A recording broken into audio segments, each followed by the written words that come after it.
You're listening to the Good for Business podcast, where we feature interviews, tips, and tricks from owners, operators, and innovators throughout Mississippi and around the world. And now, your host, Colin Krieger. Hey, everybody. Welcome to the Good for Business podcast. I don't know where to look at the camera. I don't know which camera to look at. It's magic here. We're at Catfish Alley Studios, the only Web3 podcasting studio in Mississippi. And I am here with my friend, Russell Poole. How's it going?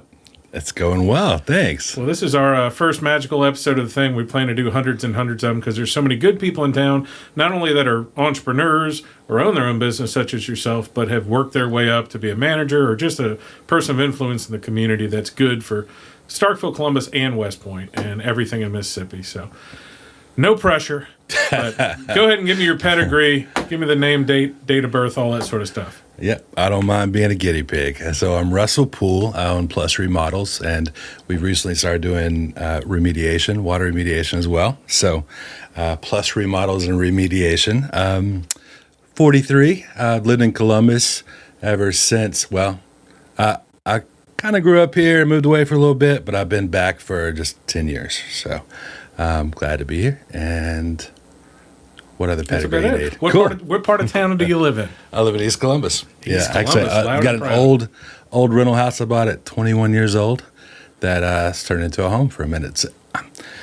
Honestly, it's more like Plus Remodels office with a bed in it, but that's part of the entrepreneurial journey, I guess, as well. Exactly. So we'll jump right into that. Tell me your origin story, both of your life and how you came into business, being in a business for yourself. Okay. Origin story. So I born in Florence, Alabama, raised kind of all over the place, moved to Columbus in 13, and so I call myself from Columbus, but origin story, there's been some changes, some pretty drastic changes in my life over the last 10 years. So I was in the oil and gas business for 10 years, and I enjoyed a lot of that. It's kind of like being the Ed McMahon of the oil and gas business. So just like Landman, like the TV show? I was a petroleum landman. That's exactly. I'm so glad this show came out because now people have an idea what a landman is. I used to have to explain it to everybody I told that to. So yeah, kind of like that. Probably a little more glamorous than what I did, but yeah. Still, I would imagine the beer and alcohol and living off the land and sand flying everywhere that all fits into the story, right? A lot of that did. The owner of the brokerage firm I worked for said petroleum landmen were one of the only known alcohol-based life forms on Earth. So that's a big part of the Billy Bob Thorton story on his landman thing. What was your first job ever? What led to that? Led to landmanning? Well, yeah. I think Peking Chinese restaurant in Columbus was my first on-the-record job. First job I got a W-2 for. I helped a guy paint a little house on the end, but Peking I worked at for several years and learned a couple of different languages there, Mandarin and Spanish, and actually became friends with one of the owners. We went to China with him, and it was a cool... That's incredible. Your front of house or back of house? What were you doing? All front of the house, yeah. I'm still culinarily declined, but front of the house we did a lot. That's amazing. It's a common theme I hear with entrepreneurs and just regular business folks is you may not realize it while you're doing it. Like I've intentionally done it with my daughter working at Zachary's, but how important it is that influence of customer service and stuff working in a restaurant. And it may scare people away from owning their own business. And they see, that's what I always say, camera present, where the owner's looking at the bills as you do. Mm-hmm. That's where the hair goes, is from you rubbing your head going, how am I going to make payroll? How am I going to do that? So how old were you when you went to China? Yeah, it's business or feast and famine. But China, I was 23 or 24. One of those. You're still a puppy now. How old are you? 43. But you went with were they natives from there, or they family? So yeah, he was from China. Yep. And I went with him and his son, but also went with Catherine Munson, and my girlfriend at the time, Teresa Fowler. Okay. So yeah, we went. It was for about 3 weeks. I went to Shanghai and a lot of the southeastern China. I went to visit like a Buddhist. One of their national parks, like a Buddhist island with a bunch of temples, and it was wild. It was really cool. And I don't recommend Duolingo, or really, Chinese is hard. Mandarin is hard because China was such a drastically changing country, and it still is, but like it's becoming the melting pot like nobody's business. It's like 30 different dialects all kind of coming together at once. So like by the time I learned what I learned, it had changed. It had already changed? Yeah. That's a big thing that's happened now. My daughter's exploring college, and she's doing international studies, and they talked about that in French. So she wants to take French. Okay. Well, 2 years ago, you had to learn all the contract law and all this other fancy stuff. Like if you wanted to be a lawyer in France or do business. And now AI is eating it up. Like they're worried about conversational French and being able to talk because the written part of it's, just being taken care of automatically. Wow. And I can't imagine but you were traveling with somebody who was a native of the land. So lucky. Yeah. He was a native, and he had several friends who had since he left, gotten really successful, and all were apparently indebted to him. So like, we were treated like royalty. Like it was. We were really lucky. He's building a network in the purest sense of the word. So. Yeah. Do they still own Peking? Right. Yes. Well, part of it. Okay. So Peking's changed hands a number of times. They're no longer active. They retired. He actually retired pretty like in his early 50s. So they retired, but they still own a piece of it. And okay. Yeah, are still. Well, neat. I've been over there. Speaking of Catherine Munson, her dad, Larry Feeney. He's one of the people. There's two people I can think of every time I go to Peking that I'm like, oh, who was sitting there? Larry when he was in good health, and then Josh Clemens, attorney Josh Clemens. Oh, yeah. Okay. Bless his heart. He's there a lot, and it's him and his wife are there. I can set my watch when I see him walk in. He's given me the courage to eat alone. So I say that sometimes, like I know a whole bunch of people, but I usually don't know if my lunch hour is free or anything till that, like a couple minutes before. And so I don't know if I want to go sit in the middle of Harvey's just by myself, but I don't mind doing it at Peking. I feel there's some grace there. So y'all were there for 3 weeks? Just under 3 weeks, I think. Yeah, it's a lot of fun. So, and y'all were kind of going to the offbeat places. You weren't just hitting the main roads. Exactly. Yeah, Shanghai was really just not a few days, and then we started traveling, and it was there's some things I'll never forget. Like I remember driving. I was not driving, by the way. I do not recommend driving in China ever. They'll make 4 cars wide in a 3-lane road all day. It was wild. Like when I got there, fully 1/3 of the drivers were new, had been driving less than 2 years, it was wild. But they turn into really amazing drivers though, because they have to. But I remember riding along the side of a mountain. I think it was on the way to that Buddhist island, but it was just we were going kind of past this little village, and I'll never forget this man's face. He was like a 75-year-old man, and his face, he was the happiest person I've ever seen in my life. It was radiating. And I remember talking to Xiaohu, my friend at Peking, about it, and I just remember noting that. And he likened it to ignorance. He was like, he's almost definitely like lived on that mountain all his life. And he doesn't know all this crazy world that we're in the midst of and constantly distracted by. And so I was like, so it's too late for us? He was like, yeah, we can't go back to that.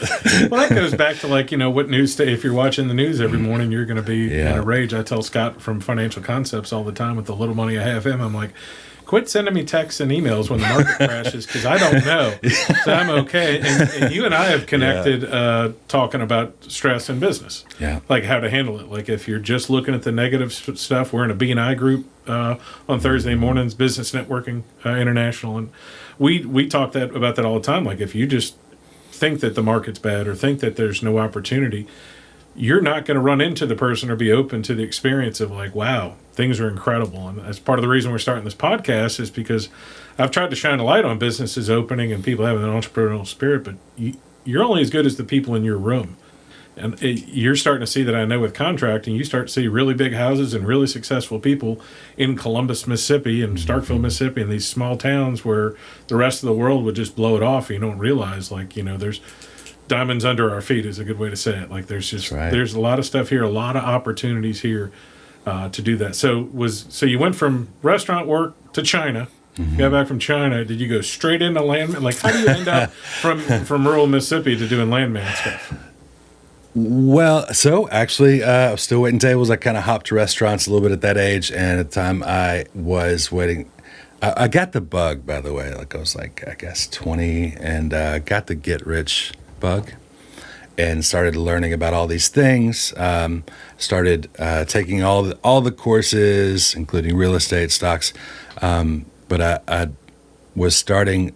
I think it was Carlton Sheets. No money down investing or something. And I was taking all these courses, and I just bought that rental house that is now essentially Plus Remodels.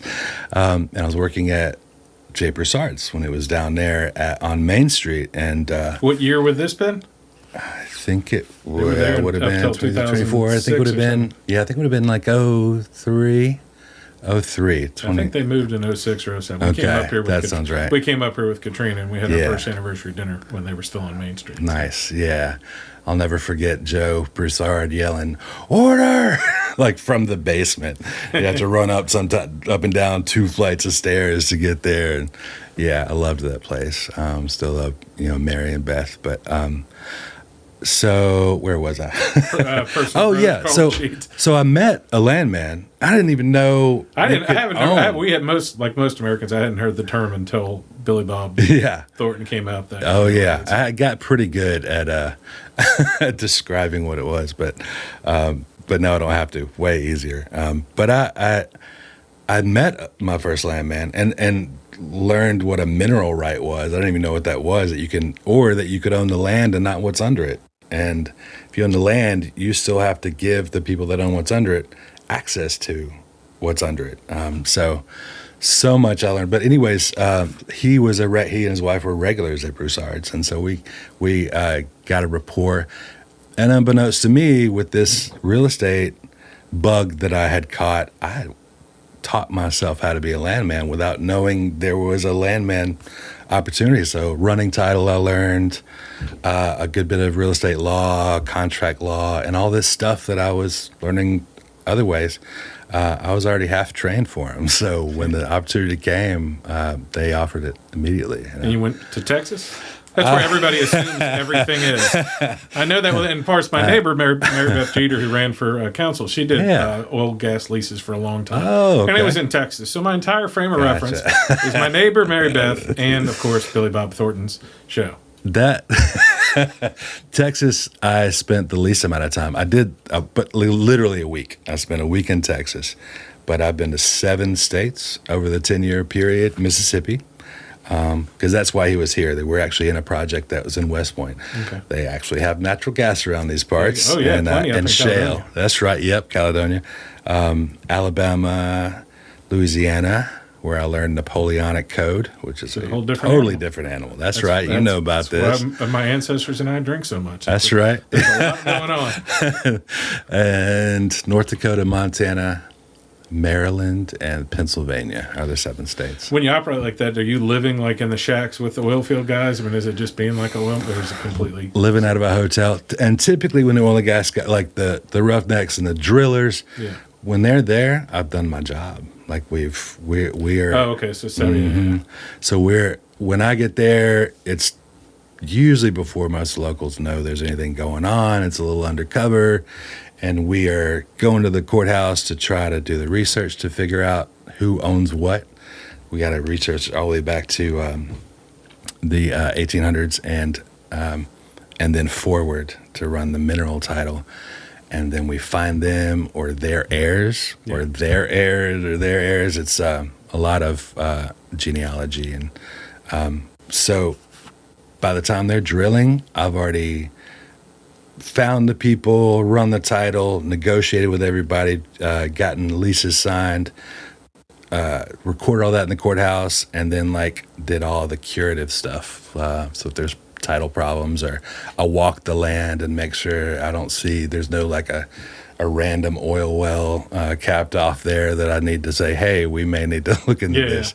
By the time they're drilling, I've done a good job. So. And how bad was the economy affect? Talk about affecting a job. It's wild. The economy. I mean, again, my neighbors moved away, come back, just based on, if oil is over $87 a barrel.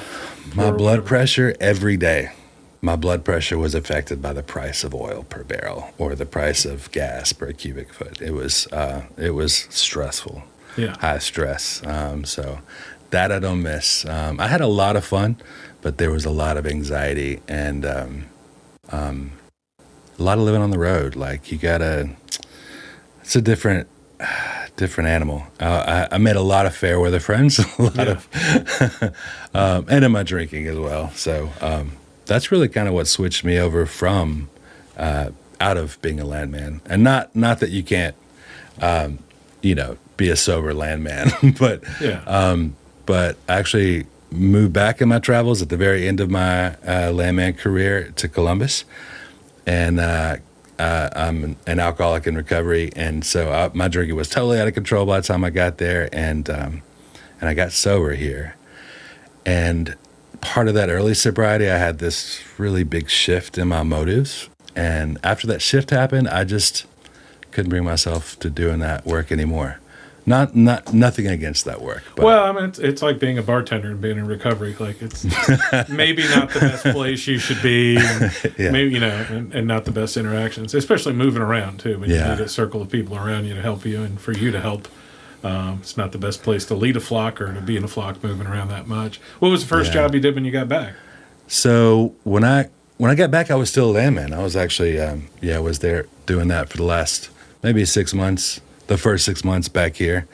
But I quit, and I had no idea what I wanted to do. I just knew it wasn't that anymore. So I quit a 6-figure job for no good reason, according to most of my friends.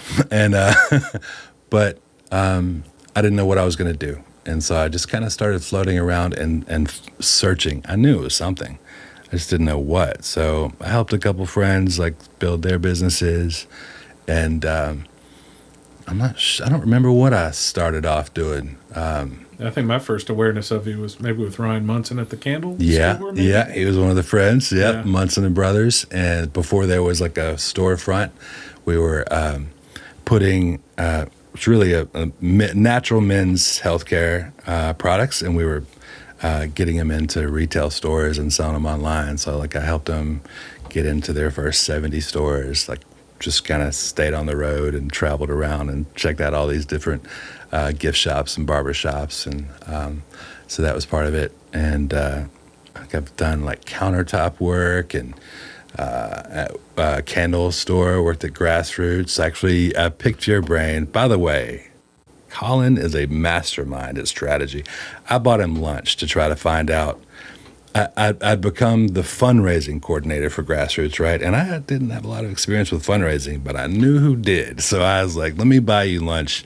And we had lunch right out there. It was that Thursday at lunch music thing downtown. Yeah. It always rained. So Barbara Bigelow's going to get noon tunes. The noon tunes. That was the number one way. If you're not praying for rain this year, but if you were, you would just say, "Hey, noon tunes is today," and the skies would open up. So the one dry noon tunes we had, I sat down and I offered to buy Colin lunch, and he came up. I mean, rattled him off the first 3 ideas he had. Tripled the business. It was crazy, but Colin's brain is a good one to pick for sure. Let's mark that one on the tape as my first celebrity endorsement. But I learned from a young age to ask questions. People have asked me. I had some time in the media here, and they're like, "Well, how do you know this, or how do you find that?" I'm like, "You just have to find the right person to ask, and without fail, it goes to one of my questions when I'm asking about jobs I've had. As part of that's fascinating." The references you have, I think it was something that happened on Seinfeld once where they say, generally most men, when they get older, have had several careers of varying degrees of success. We've got, and it also goes in tune with why adults are, Paula Poundstone, the comedian, you say, why adults are asking kids what they want to do when they grow up is because we're looking for ideas. And I think that's something that'll come across on this show is that, people just think they have to find their career in their 20s, and they don't realize that when you start talking to people, the amount of spots and places where you get influence and learn tricks and trades and things. Most of my skill set for customer service is from doing 20 years in food service and the restaurant business and owning my own restaurant and having no business and having to hang 30 flyers out to get business or give away slices of cheesecake, which now has turned into posting things on Facebook or Instagram, wherever. I'm fascinated now that there's so many places out there to do this stuff for free. And you're in a business now, remodeling houses, that a lot of it's referrals. You can do all the advertising you want, but there's much like many trades and professions, law, real estate, plumbing, electric, remodeling, there's a certain distrust even if you have the phone book ad. A lot of times when I refer people out, I'm like, what do you want? What kind of help do you want? And they're like, what do you mean? I was like, do you want 9 a.m. to Budweiser? Do you want phone book? Like, you would be phone book guy. He's going to show up on time, he's doing it. There's no phone book anymore. Or 9 a.m. to meth. And they're like, what's the difference? I'm like, some of them you have to buy supplies, some you have to buy supplies and watch them. Like, they may paint the wall, but then 2 minutes later, Paul runs off with your couch. So there's different efficiencies in that. But yeah, getting back to the skill set of work where you're going around, the candle stuff. I remember y'all talking about buying and going to fairs. Like, you have no idea where money is hidden. Mm-hmm. Like, there's 2 different people in the Golden Triangle. One's exceptionally bigger, but that's sold roll-up foam mattresses for 15 years ago, and when they blew up like 7 or 8 years ago, now there's a giant house out in New Hope / East Columbus from somebody who was selling something that already existed, but he didn't know it. The guy that held the original patent for the trolling motor was in Columbus, Mississippi, living in a little $80,000 house on Highway 69. These people are there, exceptional. Chris Chain's a national leader in historic preservation and historic renovation. He's right down the block half the week, and it's just, you can do that all over the world. I've been to conferences and connected with people way bigger than me, like Gary Vee and other people, because we had something in common because we were the same age. And I think that's fortunate, when you're building a career and going, oh, I can use this from that, or I remember meeting this guy again. I'm bringing my daughter's going to be studying international studies, and I'm like, the most valuable thing you might do is be overseas for 6 months.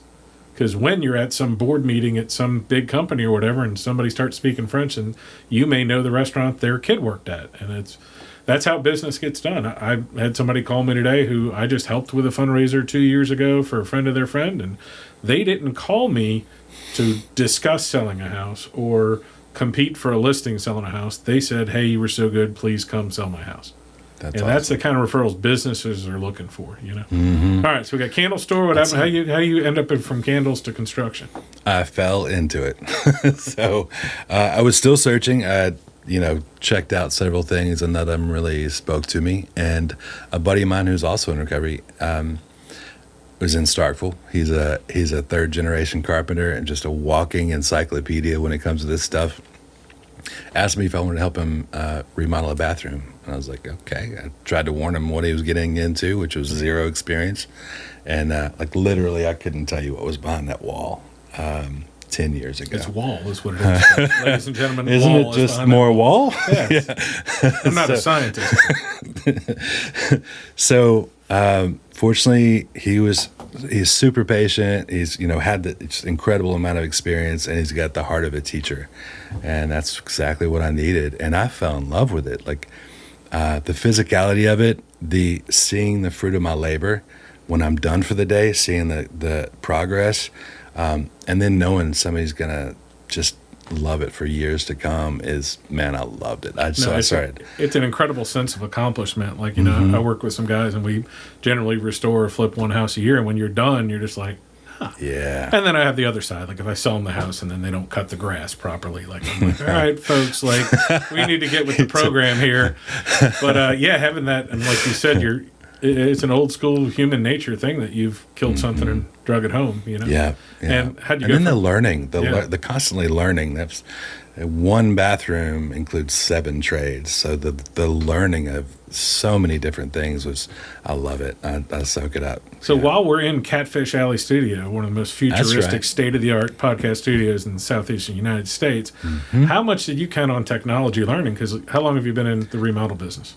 So 10 years. 10 years. Yeah. Has just going on YouTube as opposed to when you were a puppy like me and not having any reference other than you weren't going to go to a library to learn how to hang sheetrock. Absolutely. So when I wasn't working, I was soaking up best practices on YouTube, and there's a couple of other really great sites, but I was just when I wasn't doing, I was watching someone else do and trying to figure out the best practices. And that was 100%. That would have, it would have been way harder to get where I am now. Well, the feedback loop is incredible on that sort of thing. That's right. Just this shower head's a little crooked, and you just take a picture of the shower head and look it up. And That's right. that's always part of any business, how it just adjusts and changes, that sort of thing. So are you doing remodels and now water remediation? Remodels, yeah, that's right. Explain to people what water remediation is.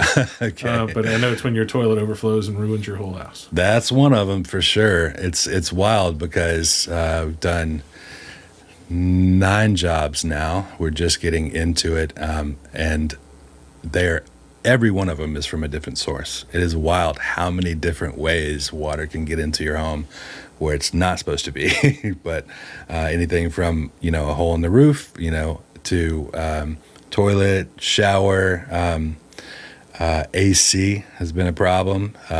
There's been all kinds of issues, but essentially it's water being in the house where it's not supposed to be at its most basic form. And so we come running like it's time is of the essence with stuff like that, which is another thing probably most people wouldn't like, but I do like. Like it's go time kind of thing. So we come running and take a look, and there's a lot of different tools that I've started to learn to use to quickly spot your source as well as where it's gotten to and where it's not. So we first locate the source, which is a big factor. So there's actually 3 different types of water. So there's type 1, which is really clean water, drinkable water, potable water. There's 2, which is a little questionable. Microbes can grow in it if left long enough. And 3 is water that you're flushing usually. So, and so what we do with your home to remediate that problem heavily depends on the source of it, and as well as where it's gotten and how long it's been there. But we make sure that it's safe for you 100% time, and then get it dried as soon as possible. And it's actually kind of works out great because we also remodel. That's what we've been doing for years and years, so we can actually do the build back quickly as well. Well, you're known as the premium bathroom guy, so then that's something you do learn with age and wisdom, or wisdom and age, whatever you get when you get older and forget stuff, is that you can find your niche. Like for instance, I don't deal with commercial real estate. Now you call me, I refer somebody to you, it's awesome, refer me today. But it isn't what I'm supposed to do. I had a really big deal that I referred to a friend, and at the last minute of the deal, they had a very complicated thing with a national company about gross tonnage of air conditioning and displacement. I wouldn't have had that on my contract. We would have been in big trouble. But I got the expert. And you can segment yourself in anything. I have a cheap handyman. You need a cheap handyman who's just going to do stuff. Do you need somebody like our good friend Corey Young who can hang a TV in 30 or 40 minutes? That's right. What happens when you find that when you get in a premium level of business, or not, it doesn't mean overcharging, but that means answering your phone, showing up on time, and doing the job correctly. Because I can tell you how many times I've been in these custom showers and the floor's been squishy, or I can see the marks in the walls from where they didn't have the purdy board. What's the board? Yeah, Curdy board. Curdy board, the orange board behind it, where it wasn't done right. And I can tell from on a 2-year-old shower that it wasn't done right on new construction. So I know people are, they're willing to pay a premium, but I think the better you can do, if we're trying to teach people about business and entrepreneurship, is doing the job right and knowing your customer. Can you speak to that? Like, did you develop from doing small showers and try to give everybody the best deal possible? Or did you try to start from right away? I'm going to do what I say, do what I do, and we're going to do it right. So I started trying to do everything the best way and give people the best deals possible, and quickly realized that was unsustainable. Well, if it's just you're okay. It's, how many employees do you have now? 4. So you have 4 employees. You have 4, whether they're alone or not. I'd take that back. 5 starting yesterday. Excuse me. Well, congratulations on number 5. Thank you. Thank you. When you have 5 people, you have 5 families, whether it's one person or not. And I have to unfortunately tell people that a lot of times, like, hey, I've got 3 teenage daughters and a wife who's had health issues. I can't do in real estate. I can almost do everything, but if you're asking me to run your fundraiser for the year, sometimes I got to pass. Yeah. And so as far as business tactics, what's the most valuable thing you've learned in the last year? I know you and I have talked about bidding software or getting control of your schedule, but what has either helped you the most in your business and what's helped you the most in mental clarity, in free time, as the kids say? What's helped me the most in my business? That is tricky. I think doing things the right way and having a focus on the quality of you doing everything the right way throughout the entire process, and knowing that I'm going to sleep, my pillow's going to stay soft at night when I'm finished with that, and they're going to enjoy that for years to come, and they're going to tell people who did that for years to come. So just doing things the right way has been, golden. That's what has kept me at 100% referrals. I have yet to advertise or do any of that yet. So that's been amazing. And that not everybody can say that, but, so that's helpful. Hiring is clutch. My head carpenter is incredibly helpful.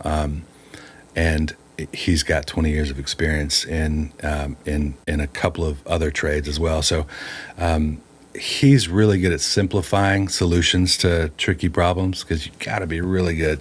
Tricky problems are half of the game in remodeling, because you're working with somebody else's work. You don't know who that was or when they did it or what they used until you start tearing into it. So finding efficient, solid solutions to problems is so helpful, and I'm not always good at that. So I'll tell people I'll complicate a glass of water if you let me. Yeah. So that's not having somebody really good who can run the crew, make sure everything's done on time, and in order is clutch. Well, much like myself, I think most people who are willing to pay to get stuff done, my time is all that's worth money. That's a famous line from Gary Vaynerchuk where he talks about Ubers. Like, Uber's not a car service, it's saving you time. You're buying yourself the time from parking and moving and getting out and doing this in big cities. And that's how I feel about contractors. And if it is 1,000% about integrity. Like, if you're not going to be there tomorrow, just say you're not going to be there tomorrow. If you're not, if it's going to take 6 weeks and it's going to take 10, the majority of people who are willing to write the check when the job is done, they just want that. I always say, integrity's the entire game. I like that what you're saying, I'm going to sleep well. I'm going to sleep well. They may come turn off my utilities eventually if I don't make enough money, but I'm not going down for anything. I'm not going to do something so short-sighted and sketchy. I've thought of that for most of my life about, like, somebody robs a bank for like 30 grand or something. I'm like, it's not going to last you long these days. Like, you're not going to get far. And especially in an area like ours where it's, it's essentially three small towns and then one bigger small town, and I get, you're only going to live off your reputation, and people will find out about you. And unfortunately, that's but real estate, lawyers, everybody in construction, that's the reputation. Is like they're not going to show up or they're going to screw me. And you spoke this morning in our B&I group about the perfect price guarantee or trying not to have change orders, that sort of thing. In a very tough, when you're talking about bathrooms, that's a tough situation. Yeah, price promise, is what I call it.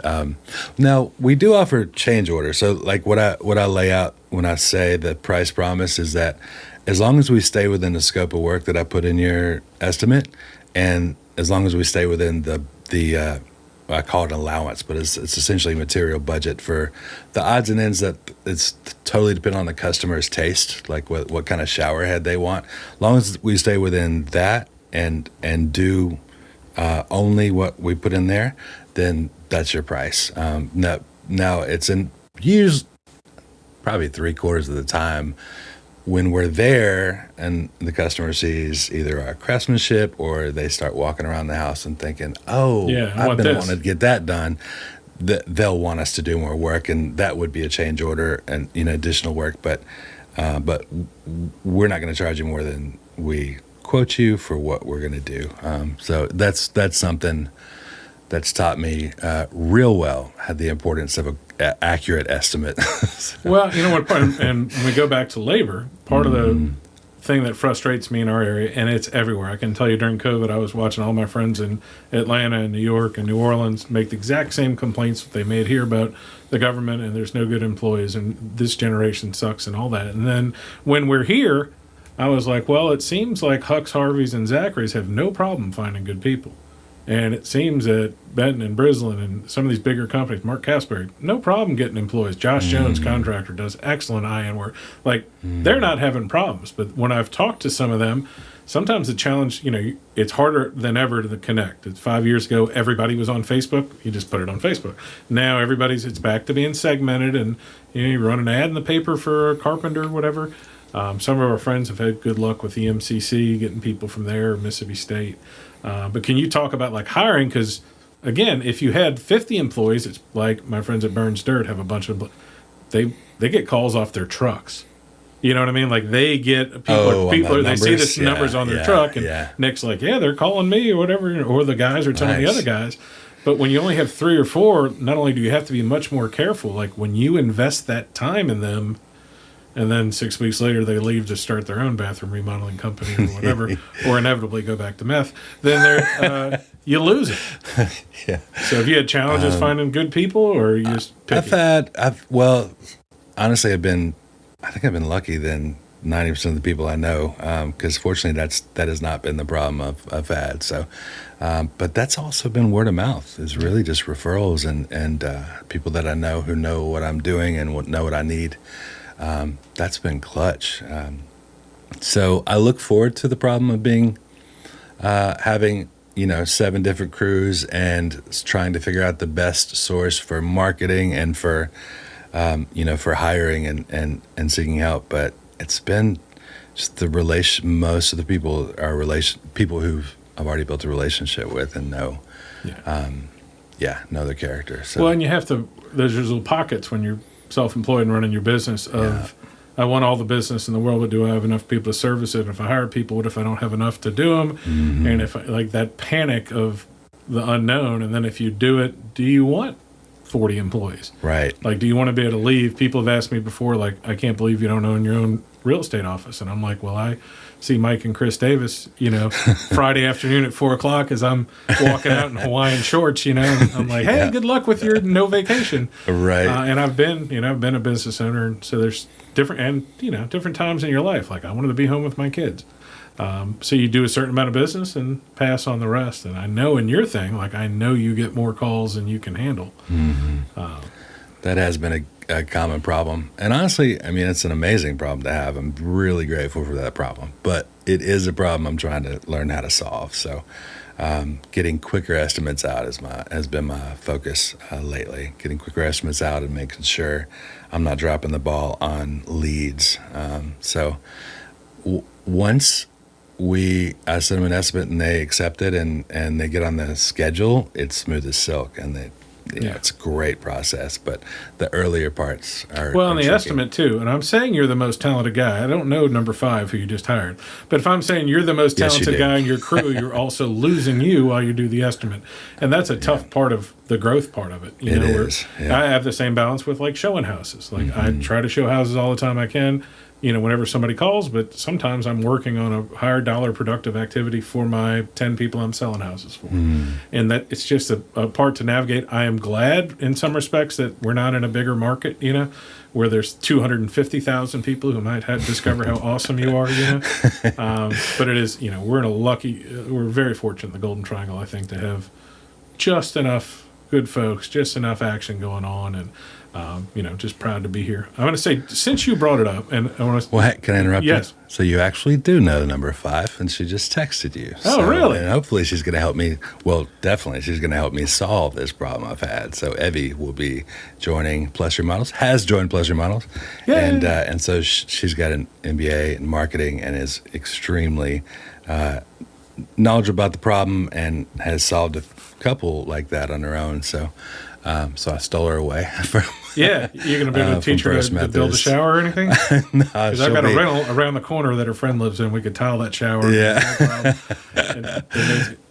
No, she'll be making sure everybody is where they need to be, and it will be a lot prettier face of Plus Remodels. Yeah, she's easy on the eyes. That's a good thing. So, she's extremely intelligent and knowledgeable about business systems and how to streamline what I've got going on in the front at the front office. So. Well, good. I'm glad to hear that. I'm a big fan. Thanks. She lives around the corner from me. That's right. And good for that. And that's part of what I'm doing. I'm not adjusting my business too much, but that's part of the podcast. My brother Eric and I have been doing Good for Business with Eric and Colin Krieger, I think now for 8 years. We're 3,000 or 4,000 posts in it. We get a couple million hits a year, but I've gotten away without doing video and been very successful, but I haven't been as discoverable, I think, online. And it's not only to continue for business, but for charity aspects and that sort of thing. We're trying to get that, and we're trying to get conversations like this, because like I just learned you were a landman a month ago, and then now I'm learning you went to China and did these other things. I think there's a lot of people in our community who can benefit from that. Speaking of that, you brought up sobriety earlier. My lovely mother died with a 35-year AA chip in her pocket, and my stepfather died with 35 years worth of AA chips, which is, if you're in the recovery community, that's the two people, the ones who keep recovering. I learned just as much from him as I did from her. He was real into personal growth, and that's one of the best parts about stuff that's in recovery is you're having the support, but you're also learning about personal growth and other things, and as opposed to sitting there all day and blaming yourself for something bad. From a distance, some people are like, it's not good to go to a meeting 3 times a week where you say or it's something's out of your control and doesn't have a problem. I'm like, well, a lot of my Baptist friends do that 2 days a week, is go somewhere and say it's not in my hands and I'm out of control. So it's just another level of community. Like we have our BNI networking community, you've got that, and then you've got the business and work stuff. So now if you want to say a little bit about that. I'm not sure. I know you brought it up before. Oh, yeah, Has recovery helped you in your business, or what have you learned, like personal growth-wise, from that? Well, recovery was largely responsible for me even getting in that business. I would have stayed drunk and miserable at being a landman. Now you're sober and sometimes miserable. Right? That's right.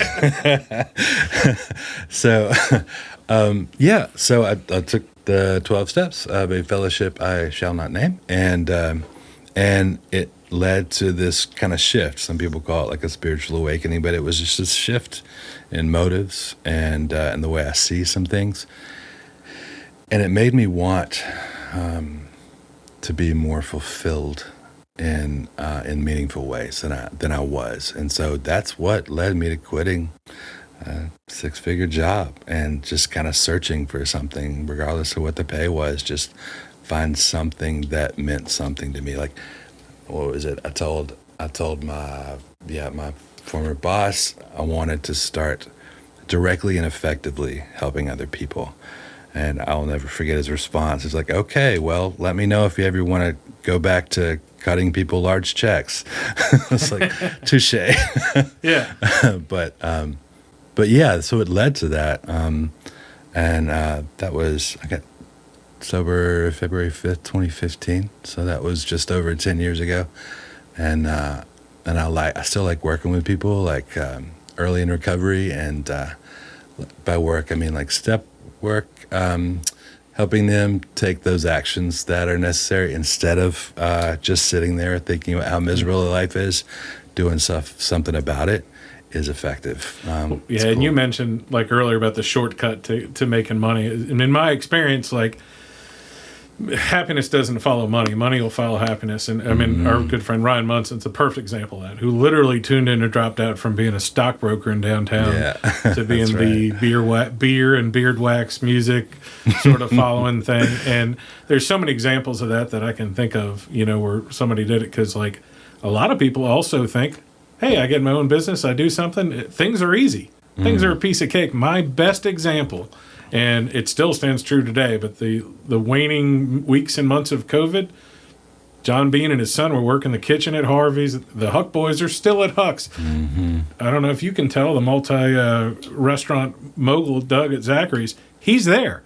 Ryan and Catherine are there cooking pizzas. Like, people think, oh, I own this business, and they skip the 20 years where you work to the point where you can step away and get some breathing room. And I think it's important for people to hear those stories, that you don't just immediately stop working. So you add a little, because you realize, especially once you start talking about insurance and having the proper health insurance and stuff, and then you start talking about your own stuff, and then taxes, which is something I'll talk about later on for small business people throughout the podcast.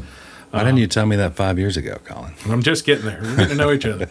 So, all right. So this is the time of the podcast that I just made up where you get to plug away. How do they get in touch with you? What kind of work are you looking for? And how can they refer you or help you or your family? Okay. Yep. So you can find me. You can call me at 435-1500. We own a website. We have not done anything with it yet. That will be one day, plusremodels.com. And yeah, just call me. We'll make sure to take care of you. And what was the other question? How to get in touch with you? What kind of referrals plugs? are you looking for? Like So- when so they come really- home from vacation and step on a squishy floor when they walk in, that's a call. Yeah, right? absolutely. That's a call. That's a call that we answer 24 hours a day. So if you're having any water issues, whether you're seeing water stains or dripping from the ceiling or water behind a fridge or a toilet or shower, give us a call and we will come right out. So. Well, thank you. Yeah, absolutely. We still do bathroom remodels and kitchen remodels. I like to say we don't do concrete foundations or roofs, but we do everything in between. So, yeah. Well, if business is good and you need a fancy shower, he's the man to call. So thank you for stepping in. He didn't know it was the last minute. I talked to him this morning. So I think if every podcast goes this well, we're going to be in good shape. So thanks a lot. We're going to try to do this at least every week. I'm Colin Krieger for Good for Business podcast. And I hope you all have a great day.